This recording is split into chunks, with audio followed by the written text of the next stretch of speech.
Hi, it's Richard Hooke, and I just wanted to go over a few photographs here this morning.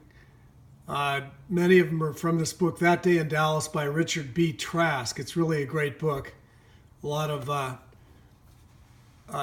the original black and white photos from November 22nd, 1963 of three photographers are in this book from Cecil Stoughton, James Altkins, and Jim Murray. So anyway, I'm just going to go through these and give a little analysis on some of them. Here are the Kennedys arriving at Love Field with the bouquet of red roses they were given by CIA asset and Mayor Charles Cobble there.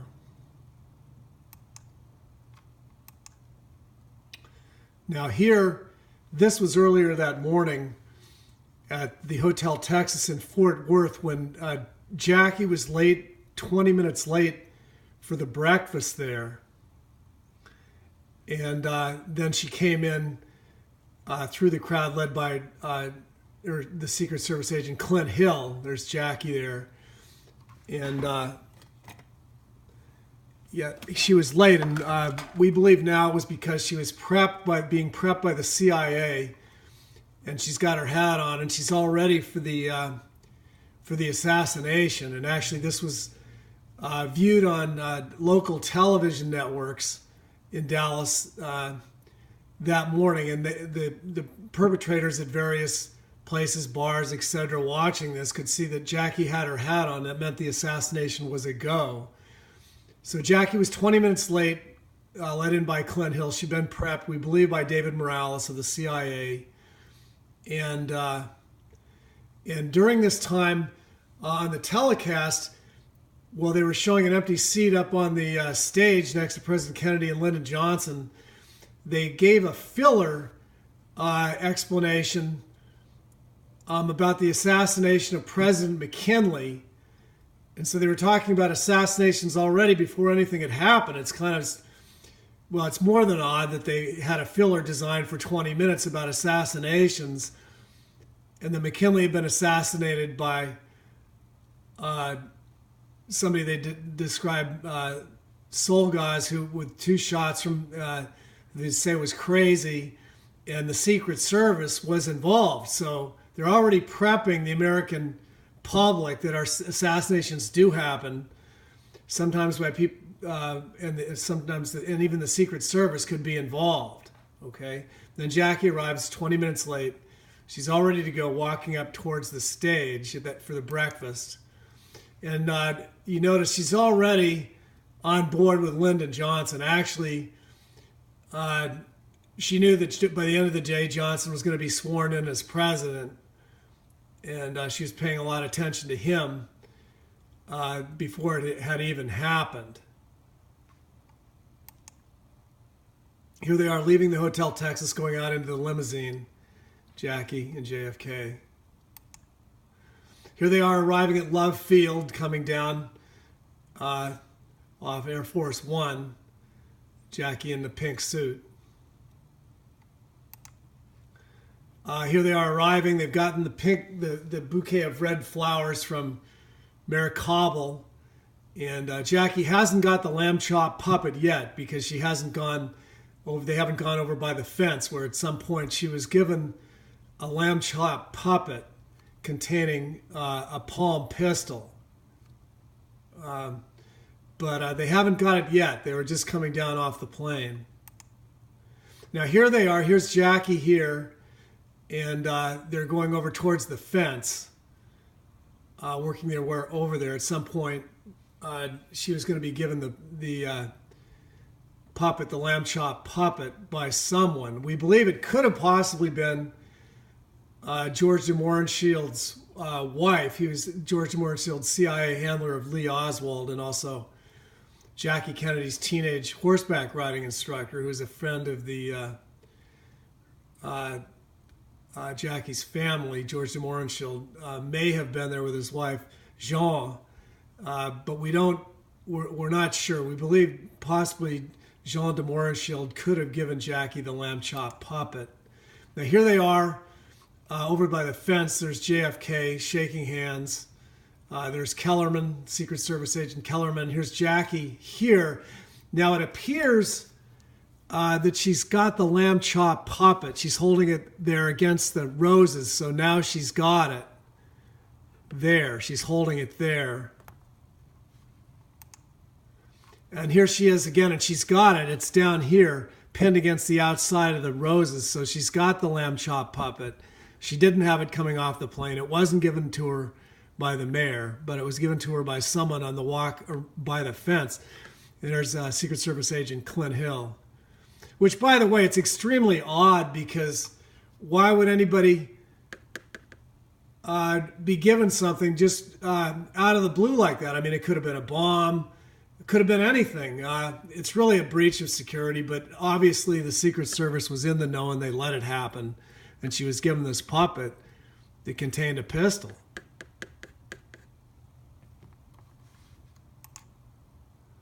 But so here they are, going up Houston Street, the motorcade. Here's the motorcade. Or not Houston Street, going up Main Street, excuse me.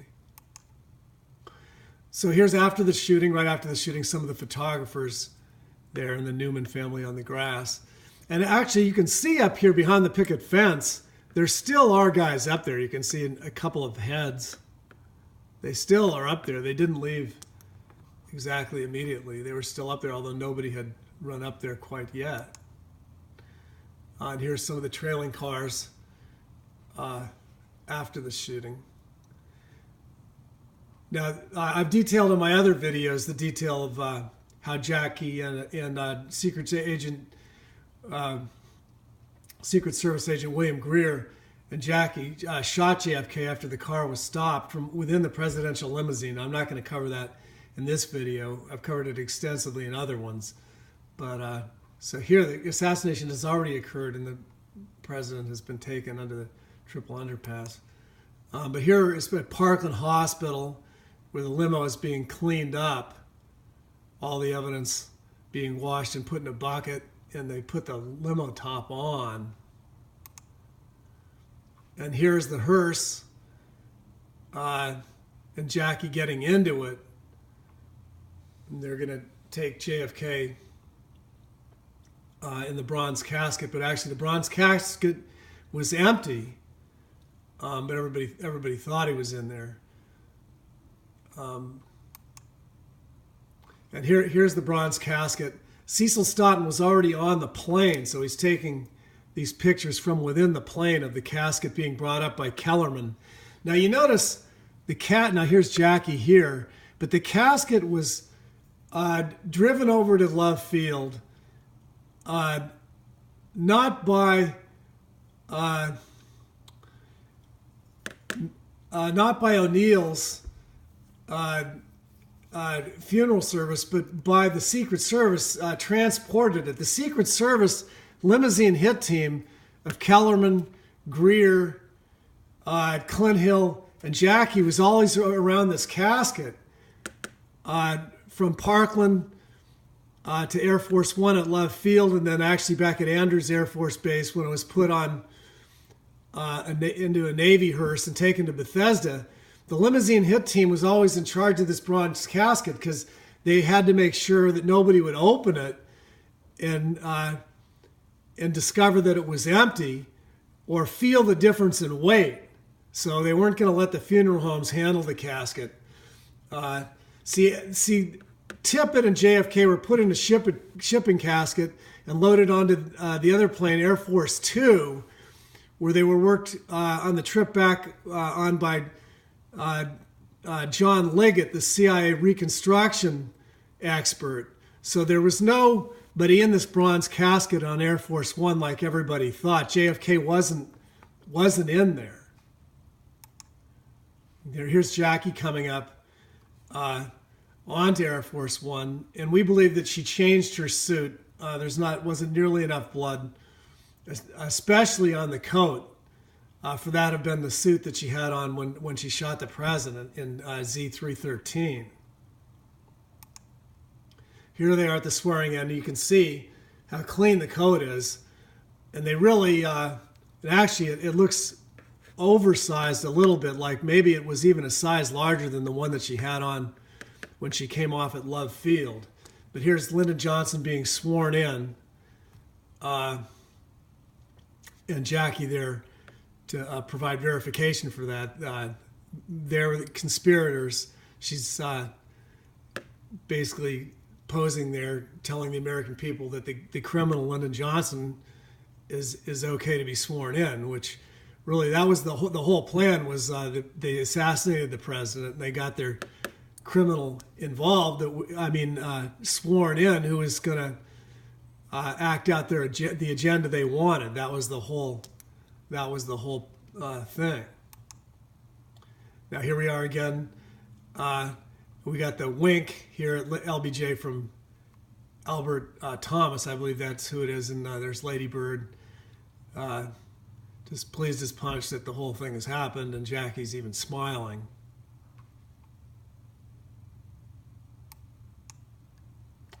Okay, here we have a picture of the limousine that rounded onto Houston Street from Main onto Houston. We can see David Morales here looking at Jackie. Jackie's signaling with a hand to the hat that everything's in order and is a go for the hit. And here we have Jerry Patrick Hemming back here, and Lucien Conein, who had assassinated the Dean brothers in Vietnam on November 2nd. But Jerry Patrick Hemming here, who stated that this was David Morales here. And actually, this lady here in the glasses has been identified as Philippine Rothschild, also, who was here, and November 22nd happened to be her birthday. But here we have CIA agent, CIA and DIA, David Morales, who was also reportedly present in the Ambassador Hotel when Bobby was assassinated too. So Morales was involved in both hits. He'd been involved in the Guatemalan coup, and Jackie had been involved too as a CIA agent there. So here they go up Houston Street, going to make a left by the Daltex there. There's the Queen Mary of Secret Service agents behind the presidential limousine. Here we have Altkin 6, the Altkin 6 photo. We have Jackie. JFK's already been hit in the throat and the back, and you can see Jackie's hand here pulling his left arm away to clear the left side of his head so she will be able to shoot him, so she and Greer will be able to shoot him. That's what's going on there, and there's Oswald watching from the doorway. Here's a close-up of that. You can see Jackie's hand pulling JFK's left arm away from his face. There's Oswald in the doorway. Here we have another picture of Oswald coming out of the Homicide Bureau, and it's virtually identical to the guy standing in the doorway. And this picture is in the same book, so even though Richard Trask presents the case that it's Lovelady, I mean, you just skip ahead to see this picture, and you can see that Dorman matches up as Oswald. I mean, the proof's right there in the book. Okay, and here's Altkin 7, where Clint Hill's on the back, and Jackie, she and Jackie are coming back into the car. They've cleaned some evidence up off the trunk. They're about to go into the triple underpass where the car came alongside the lead car, where we believe Bill Decker was in there, Sheriff Bill Decker, and the spotters, Kellerman and Clint Hill, passed the 2 pistols that were used in the limo from William Greer and Jackie to Bill Decker, and they got the pistols out of the limousine under the triple underpass, we believe. Now here's Oswald in the doorway, just another blow up. I mean, you can see it's his overshirt and his undershirt and his narrow face. It's all of his features. Billy Lovelady was this guy with his hands overhead here in a short sleeve, vertically striped shirt. They had Lovelady pose afterward like he was Dorman. But as you can see, he's not even in the right spot, because actually Dorman was standing on the top level near the center, not down here like this.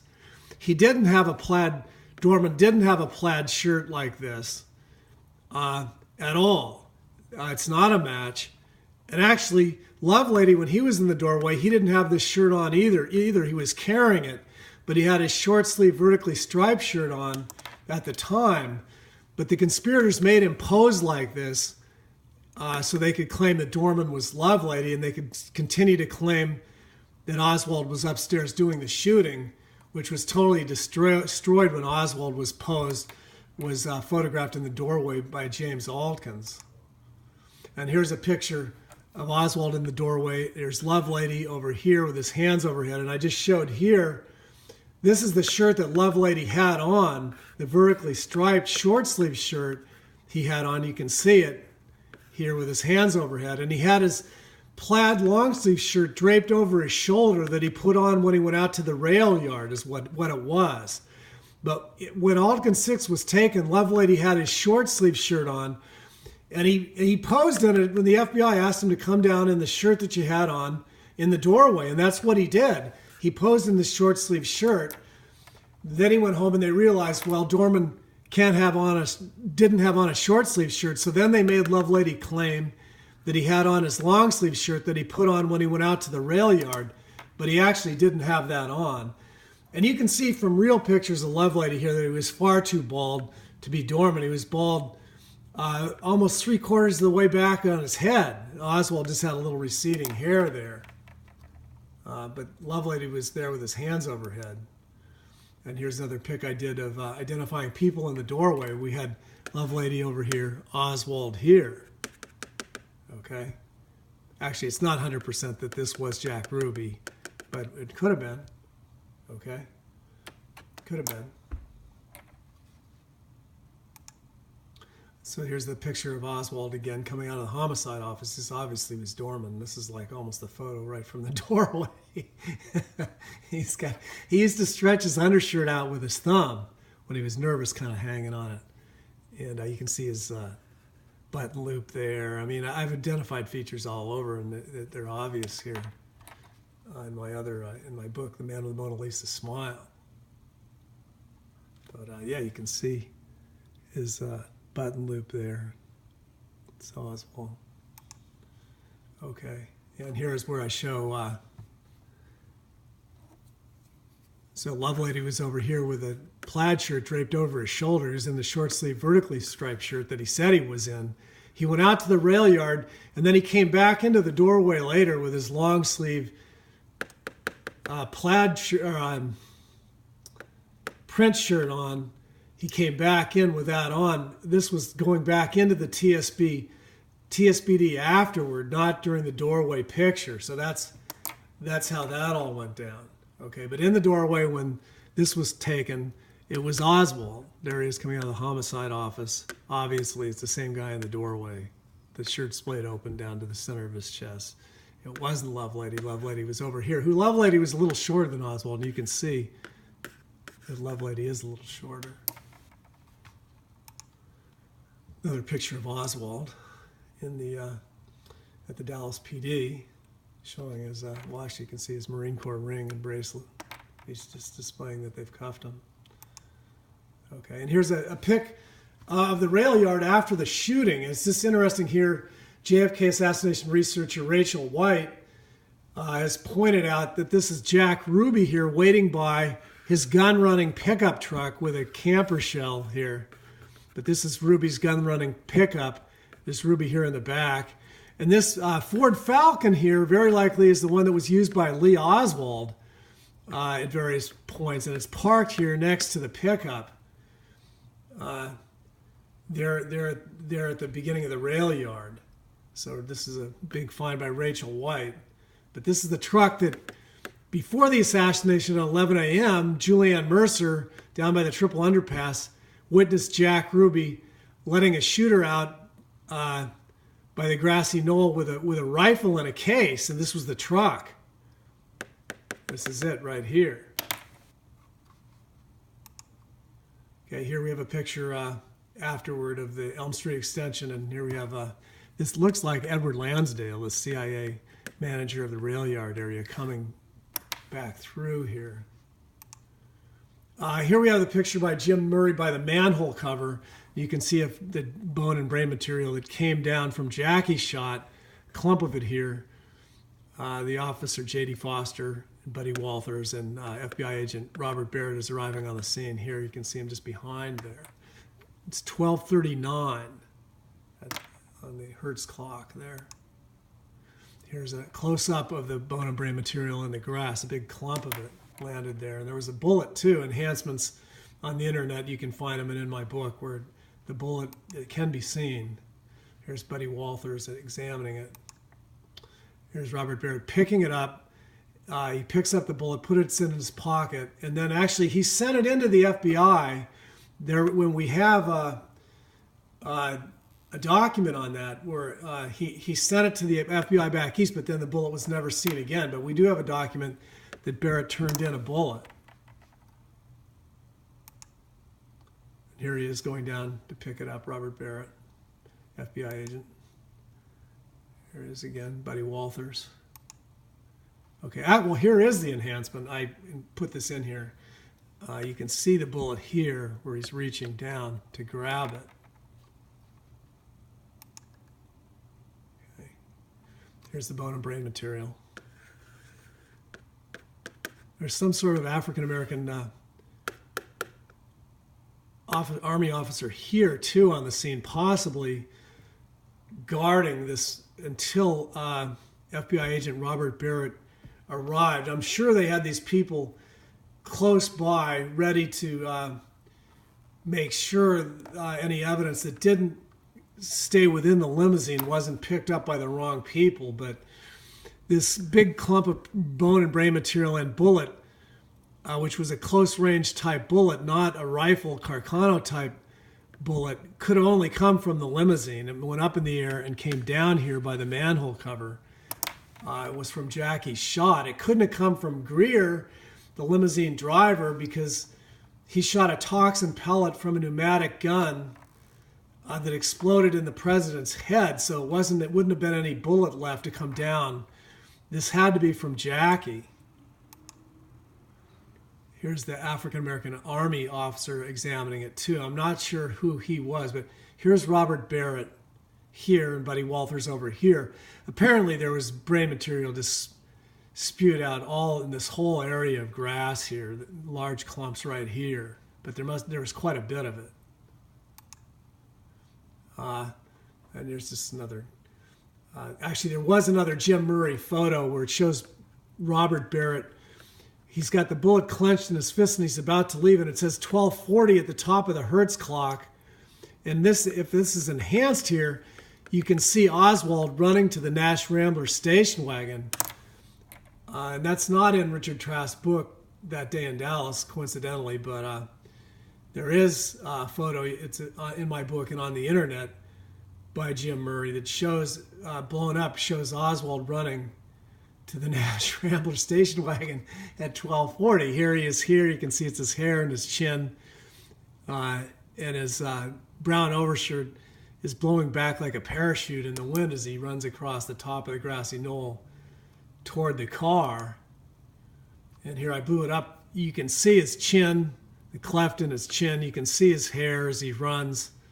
It's Oswald running for the Nash Rambler station wagon. So he didn't take any bus and cab out of Dealey Plaza. That didn't happen. He got into the station wagon just like Deputy Sheriff Roger Craig said at 12:40.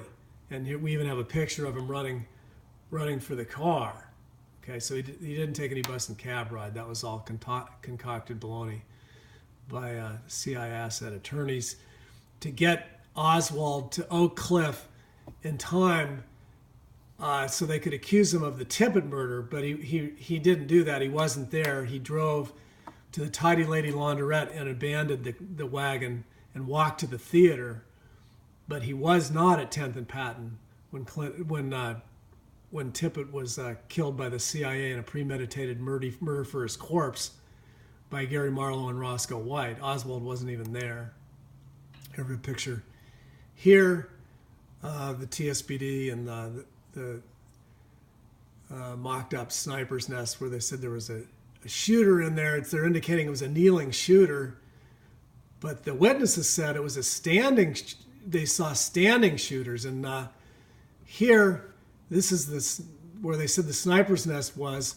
But actually, the standing shooters were over here, Loy Factor and Malcolm Wallace, and these windows on the opposite end of the floor, standing back, and they shot down. But they stood back from the windows a little bit so their muzzle blast could not be seen. But when their muzzle blast fired, a few people on the street did report a shooter up there. One and two shooters were even reported, but they were standing shooters. And that could only been by these windows here where they're standing up shooting down. There's not enough room here for any standing shooter. That didn't happen, and there wasn't any shooter at all because Oswald had bailed with a couple minutes to go and come down and was photographed in the doorway. Oswald bailed as soon as Mac Wallace went to the opposite end of the floor, and Oswald was able to do it with about a minute and a half or 2 minutes to go. He went down the back stairway and came down and peeked out the doorway and was photoed by James Alkins. Here we have Sheriff Bill Decker, who, it's confusing. He looks like Buddy Walters, but Buddy Walters used to imitate Bill Decker in his dress. But Bill Decker was a conspirator. I mean, he signed off on the hit the night before at Merkis's mansion, and we believe he was in that lead car with Jesse Curry, and he may have taken the guns from Kellerman and Clint Hill out of the limousine, Bill Decker. But here he is back by the TSBD after the assassination. Here we have the homicide office with Jesse Curry. And there's DA Henry Wade in the back there.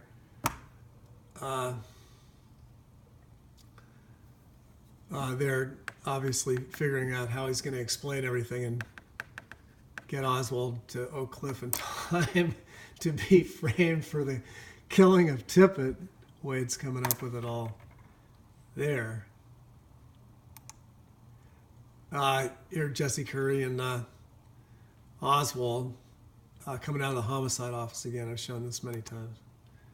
There's another one of that, blow up of that. You can definitely see it's this undershirt and overshirt.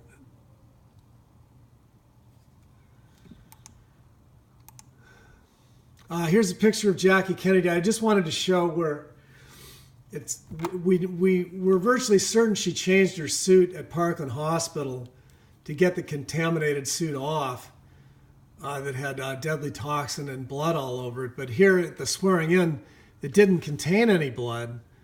And actually, it looks bigger than the suit she had on when she came off the plane. So it's very possible that this was a size larger when she was at the swearing in. I mean, it fits like a sack, versus this one is more athletic and tight.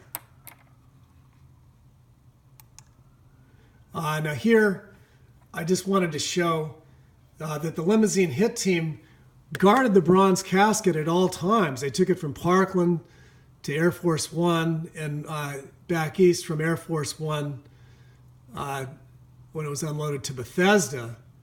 And here they have the limousine hit team of Secret Service Agent Greers, Kellerman, Clint Hill, and Jackie, always by that casket to make sure nobody opened it up and discovered there was nobody in there. They weren't going to let anybody lift it so they could figure out that it was empty. But Tippit and JFK were transported to Air Force Two on the trip back in a nondescript casket where their corpses were worked on, unloaded, and taken, when they arrived back east, taken to Walter Reed Army Hospital, where snuff photos were taken, and the corpses were worked on some more before they were taken in the back door at Bethesda. Well, the bronze casket arrived in the front door empty. JFK wasn't in that casket. So that's it. That's it for now. I'll talk to you later. Bye.